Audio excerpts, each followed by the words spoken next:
All right, Travis, round one for the 2021 season's finished. What's your final thoughts about Sno Drift? No, just super pumped to be back here at Sno Drift. I mean, this is where I started my rally career. We've always had really great races here. I've always had a lot of fun up here.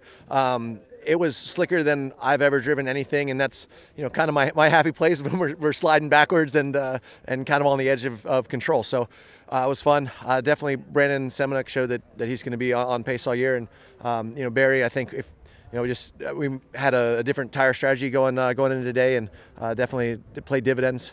So all the guys in Subaru, and the engineers, we have a lot behind Brandon and I to really help us make the best decisions we can, making the notes and doing the changes. A lot of people going off today, a lot of crazy roads, and we just kept making changes. Every time we were going through, even on pace, like barely, every time we almost went off, we're like, all right, mark a caution or a slow or a tightens or an icy, which is very difficult for a co-driver while we're on the brink of disaster to be making notes to change and staying on pace. So definitely huge props to Rhiannon for doing an amazing job, and this car is absolutely amazing. I would like to say we didn't put it off at all, but I think everyone today put it off a few times, and we made the best of the worst conditions possible.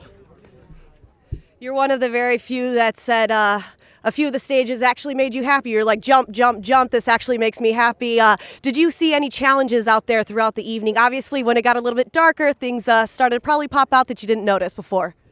Yeah, so we switched tires, and the tractionized tires, and it started snowing too. I was like, oh man, worst case scenario for the tire choice we made, and not blaming that. I was just got scared that I'm like, oh man, Brandon's going to make up this time. I was driving too hard, and we put it off on the first stage of the night stages, and we knocked all the lights out of whack. So all the adjustments that we made last night, so we turned the lights on, and I'm looking at you, I'm like, oh man, it's still dark in front of us.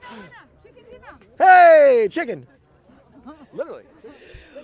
Well, Travis, I know you got about a month before 100 Acre Wood. Obviously, earlier today you said your mission was to go to all of the rallies this year, no matter what. There wasn't any points that you wanted to let go of. What's the game plan for in a month? No, game plan's the same. I mean, what's really great, all the guys at Subaru said, look, go out. We're going for race wins. We're doing the best we can. We're not thinking championship. Brandon is learning at such a fast rate. It's really scary. He's, I think, going to be very, very tough for me to beat, and I know McKenna's planning on winning this thing again. He likes that #1 plate on the side of his car, and it's going to be one heck of a championship. Awesome. Well, I will let you get to your chicken and eating some dinner. Nice job. Best of luck in a month. Brandon, first day of the 2021 season is finished here at Sno Drift. Give us a little recap on how you felt about the overall day. I mean, I'd say it's a great way to start the year for at least me and Travis. We had a tough season last year. This is how we were hoping to start it. So our first 1-2 Subaru on ARA podium together. First time for me at Sno Drift. Obviously, knowing Travis has had immense experience and success here, it was going to be hard to chase him down. But it was fun to kind of put myself against him. Same cars, same setups. And just see where I stand, and obviously there's some experience here to take from and try and take that forward. And the next time we're on a winter event together, but a couple good stage times I was proud of. Won $1 on the very last stage to him, so I got my $1 back from Olympus, which I'm pretty excited about. And this is just confidence builder heading into the rest of the season. Well, Travis has said nothing but great things about you throughout the entire day, just said you're one to watch and everything like that. What have you learned throughout the last year, and what are you trying to implement for the rest of the season? I mean, last year was a short year, only 4 events in the car. So honestly, it was really just about building the speed up, and even that, it was a steep learning curve. So definitely from here on, I know I can battle, but there's more speed to be had, obviously.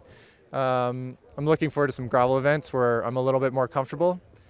And hopefully that experience just gains a bit more, and maybe I can put a bit more time on these guys. What's your one big takeaway from this overall event that you're going to implement into 100 Acre Wood? I mean, it's hard to compare this event to 100 Acre Woods. Completely opposite driving styles. But honestly, it's just a bit of a refresh to know that Barry and Travis aren't slowing down. They're going to send it, and that's one event where we know everyone's going to be flat out, and a little mistake makes a really big difference. So, here you can see it with, you make one little mistake, and it was a huge time on the board. Luckily, I didn't have too many. Barry had a few. Travis maybe had one. And yeah, it's just, you got to be careful because these dudes are on their toes. Awesome. Well, thank you so much for your time. Best of luck in a month. Well, Barry, round one of the 2021 season's done. How do you feel about the day overall? Yeah, it's been a mixed day. We started out pretty good on the first loop. We were dropping time, but then I think we made the wrong tyre choice completely on the second loop. We did make the wrong tyre choice in the second loop, and it cost us a lot of time. So it was just try and play it safe for the last loop of stages. We weren't catching, we weren't making up, but it was a difficult rally. Fair play to Subaru. Their tyre choices was really good all day. Unfortunately, we run the older Yokohama tyres, and they did not work for us. Going off of that, I know besides the challenge of the tires choice and whatnot, did you have any other challenges on any of the stages? Yeah, we've an intermittent throttle problem for the two last loops, so we basically only full throttle, no down low throttle. So that was the only issues there. And then that just creates a lot of driving issues, where the car isn't fit to pull itself around the medium corners, only the fast corners. So it was just get through. I'm glad it's over. I know when I talked to you after the second loop, you said it was one of the worst times in a rally car. You still stand by that? Yeah, definitely. I'll hold that one for a while. And 100 Acre Wood is about 1 month from now. Any plans to change a few things? What's going to be the game plan for that rally? Yeah, we're going to be in a different car for that, so it'll be interesting. It'll be a car that we'll have very little testing done in, so hopefully we'll be fit to pull it out there. Awesome. Well, thank you for your time. You can close the book on this rally and never have to think about it again. Thank you. Martin, day one over here is complete and finished. Sno Drift Rally. Any thoughts on that? Yeah, good. Glad to be here. Glad to be finished. I think we're provisionally, I believe we're fourth overall. Need to see what times come in, which I'm very happy with. Starting the day, I wouldn't have expected that this is where we'd end up. Okay, other people have had some misfortune, including in our own team, people that haven't finished that maybe could have and should have, and that's allowed us to move up a bit. I wasn't entirely happy with how we were going. I think we probably felt we could have gone faster, but I suppose that's just a feature of snowdrift. You think you're going slow, but maybe you're going fast enough just to get to the finish, and I think that's what we did.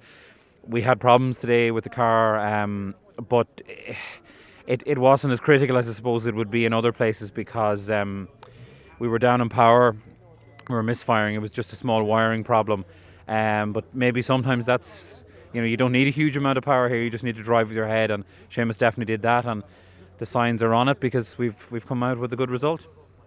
Going off of that, Snowdrift was actually pushed back a month. Normally it's in January with February. Did you guys feel a little bit more prepared coming into the 2021 season, especially with that extra about 30 days? Not really, no. Didn't think of it that way. We're used to, I suppose the season finished quite late last year, so the gap seemed just normal. It doesn't seem any different to be here in February than it does in January, to be honest.